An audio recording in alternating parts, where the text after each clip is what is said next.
Bonjour, voici un court vidéo vous expliquant le fonctionnement de ce contrôleur.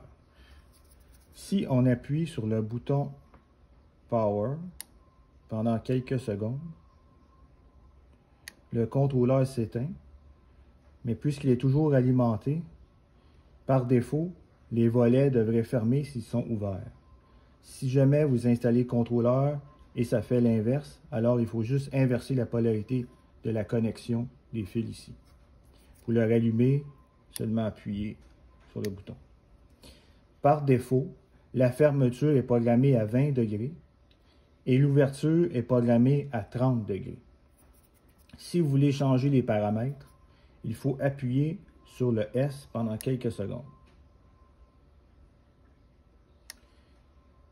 Il y a deux types de contrôleurs, celui avec des lettres et celui avec des F1, F2, F3, F4.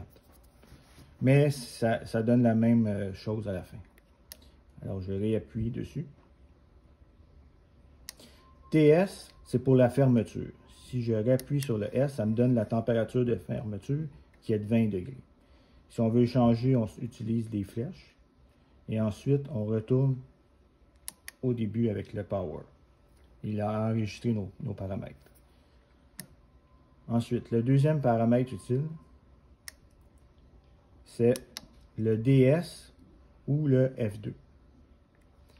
Si on appuie dessus, ça donne 10. 10, ce n'est pas la température de fermeture, mais c'est l'addition de la fermeture plus de l'ouverture. Alors 10 plus le 20 de fermeture, ça donne 30. Alors on a l'ouverture à 30 degrés. Si on voulait avoir une ouverture à 40 degrés, on inscrivait ici 20. Ça serait 20 plus 20 donnerait 40. Ensuite, les autres paramètres, PT, CA ou F3, F4, on n'a pas besoin de toucher à ça. On va juste dérégler le contrôleur si on change les chiffres dedans.